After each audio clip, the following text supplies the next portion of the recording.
हम वापस आते हैं अपने असल गुफ्तगू की तरफ। हमारे साथ जो है वो इरशाद शाहिद मेयो सीनियर एडवोकेट मौजूद है, जो कि अपना पाकिस्तान ब्रॉड काउंसिल के चेयरमैन हैं पूरे पाकिस्तान के लीगल एड के, और ये भी मौजूद हैं, तो इनकी भी एक्सपर्ट राय हम ले सकते हैं। इनके साथ भी माशाल्लाह से काफ़ी चूँकि नामी गिरामी शख्सियत हैं, और इनका भी एक ज़माना हो चुका सीनियर एडवोकेट की हैसियत से, और बहुत सारे नशे व अफराज देखे हैं इन्होंने भी ज़िंदगी के। तो इनकी भी राय लेते हैं कि कादिर खान के मामलात में, हमारे जो सीनियर काउंसिल हैं उसके मामलात में जो भी इक़दाम हुए और उसके बाद जिस तरह से रेस्क्यू हुए, तो क्या ऐसा होना चाहिए या ऐसा होना क्या इसको आइंदा बंद होना चाहिए, और जो भी है उसको मामलात की तरह डील करना चाहिए। बहुत शुक्रिया। बात करें शाहिद भाई आप। अस्सलाम वालेकुम। शुक्रिया शहबाज भाई। जैसे कि मेरे भाई जो सीनियर काउंसिल हैं कादिर खान, उन्होंने सही फरमाया है, क्योंकि जमहूरियत का हुस्न वो होता है कि जमहूरियत के तौर तरीके से ही मुकाबला किया जाए, बल्कि मुखालफिन के ख़िलाफ़ केस वगैरह, झूठे मुकदमात वगैरह और तरह तरह के इल्ज़ामात से जीत नहीं होती, बल्कि ये बहुत ही घिनौनी हरकत होती है जो माशरे में आवाम के सामने काबिल कबूल नहीं होती। क्योंकि हमारी जो आवाम है वो इतनी पागल बेवकूफ़ नहीं है। आजकल मीडिया का ज़माना है, हर आदमी समझता है। जैसे कि कादिर खान ने जिक्र किया है कि राना सनाउल्लाह जो साहब का वज़ीर कानून था, एडवोकेट हैं, और माशाल्लाह उसको किसी चीज़ की कमी नहीं है, वो सिगरेट तक नहीं पीता था, लेकिन उन्होंने ऐसा केस बनाकर उसको बदनाम करने की साजिश की। तो इस तरह के केस हमारे गवर्नमेंट को जेब नहीं देता, जमहूरियत में जेब नहीं देता। अमरीत में तो चौधरी ज़हूर इलाही के ख़िलाफ़ भी जैसे केस हो गया था, भैंस का मुकदमा हो गया था, वो ख़ानदानी नवाब थे, लेकिन फिर भी उनको भैंस के चोरी में मुलव्वस किया गया। क्योंकि ऐसे वाक़यात जो हैं लोग मजाक के तौर पर समझते हैं, मजाक के तौर पर लेते हैं। केस बनाने से पहले हमारी प्रोसिक्यूशन को भी चाहिए सोच समझ के केस बनाएं, और उसमें ऐसा देखें कि जो एविडेंस सही है और मेयार पर उतरती है उनके एविडेंस रिकॉर्ड करें, और इस तरह के मामला जो गलत किस्म के हैं उनको मुस्तरद कर दें।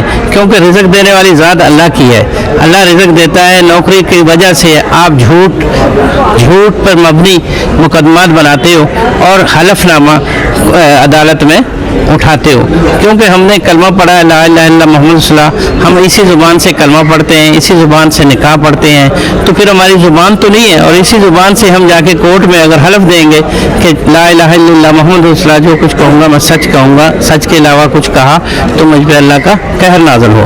देखो इससे ज़्यादा और क्या हो सकता है। आप 2 टके की नौकरी के लिए झूठ बोल रहे हो, अपना ईमान बेच रहे हो, आप अपना मज़हब बेच रहे हो, ये हमारा हम मुसलमान हैं। आप हुज़ूर सल्लल्लाहु अलैहि वसल्लम ने फरमाया, जिस शख्स ने झूठ बोला वो मेरी उम्मत से फारग है, वो उम्मती नहीं होगा। तो हमें फ़ख्र है, अल्हम्दुलिल्लाह का शुक्र है कि हम मुसलमान हैं और आप हुज़ूर सल्लल्लाहु अलैहि वसल्लम की उम्मत में से हैं और ख़त्म नबूवत पे यकीन रखते हैं। तो इसलिए हमें झूठ नहीं बोलना चाहिए। और हम वकील हैं, वकील जो है अल वकील अल्लाह के नामों में से एक नाम है, तो इसलिए हमें अल्लाह के नाम की लाज रखते हुए हमें झूठ से दूर रहना चाहिए, ताकि हम इस माशरे को सही करें। आज के हम झूठ बोलेंगे, आने वाली नस्ल को हम क्या पैगाम देंगे। तो इसलिए हमें झूठ से बचाव करना चाहिए, और इसी तरह गवर्नमेंट को भी चाहिए कि झूठे मुकदमात ना बनाए और सियासी मुखालफिन को वोट के ज़रिए शिकस्त दें, बल्कि ये नहीं कि उनको तरह तरह के मुकदमात में, झूठे मुकदमात में फंसाया जाए। झूठे मुकदमात से आवाम समझती है वो बदनाम नहीं होगा बल्कि और ज़्यादा मशहूर होगा। इसलिए मेरी यही राय है जो कादिर खान भाई ने कहा है वो बिल्कुल सही कहा है। Thank you. अस्सलाम वालेकुम। बहुत शुक्रिया बिलो साहब, आपने एक बड़ा तफसीली जवाब दिया, और आपने उसमें हज़रत सल्लल्लाहु अलैहि वसल्लम की हदीस का भी हवाला दिया, और झूठ से परहेज़ के लिए भी आपने उसके ऊपर बड़ा तफसीली बात की है। तो हमें भी ऐसा लगता है कि हमारी अदालती निज़ाम में, जैसा कि मुख्तलिफ हमारे अकाबरीन की भी राय है कि हमारे अदालती निज़ाम में तकरीबन 50% से ज़्यादा केसेस झूठ की बुनियाद पर और लोगों को तंग करने की बुनियाद पर दाखिल किए जाते हैं। आम जनरल पब्लिक में भी ये रुझान पाया जाता है। जिसे ख़त्म होना चाहिए और झूठे केसेस को भी बड़ी तेज़ी से ख़त्म करना चाहिए। और बहुत सारे मामलात ऐसे हैं जिसमें कि ये कहा जाता है कि क्योंकि हमारा ताल्लुक लीगल फर्टिलिटी से है, तो उसमें ये कहा जाता है कि अगर बहुत सारे क्रिमिनल केसेस जो कि मजिस्ट्रेट लेवल पर ही ख़त्म हो सकते हैं, जिस वक्त चालान जमा होता है उस वक्त अगर मजिस्ट्रेट उसको प्रॉपरली देख लें तो वो ख़त्म हो सकते हैं वो केसेस, बजाय इसके कि वो फिर रजिस्टर्ड केसेस होकर साल 2 साल बाद ख़त्म होते हैं। तो ऐसे इश्यूज भी यहाँ पर काफ़ी हैं जिनको डिस्कस किया जाता है। तो बुनियादी तौर पर जुडिशल रिफॉर्म्स की भी ज़रूरत है और साथ साथ ये कि अखलाकी कदरों की बड़ी ज़रूरत है हमारे पास। और जैसा कि शाहिद साहब ने भी इरशाद फरमाया, इरशाद शाहिद साहब ने भी, तो ऐसा लगता है कि एक अच्छी मुहिम होनी चाहिए जिसमें कि जुडिशल रिफॉर्म्स के लिए काम किया जाए और लोगों की सेल्फ रेस्पेक्ट को हर्ट ना किया जाए, वो कायम रहनी चाहिए। इसलिए आज हम सिटी कोर्ट में मौजूद थे, दोस्तों की गुफ्तगू हो रही थी मुख्तलिफ। हमारे साथ इदरीस अलवी साहब हैं, सीनियर एडवोकेट हैं कॉर्पोरेट साइड के, और बड़ी उनकी भी वो हैं अपना एफर्ट्स होती हैं। असलम परवेज साहब हैं, हमारे दोस्त हैं, शिकागो से आए हुए हैं, जो कि इस चैनल को भी होल्ड करते हैं जिसमें हम बैठे हुए हैं, वो भी मौजूद हैं हमारे साथ। इस तरह और दीगर दोस्त आप बैठे हुए हैं, चन्ना साहब हमारे साथ तशरीफ रखते हैं और इस तरह के दोस्त हैं।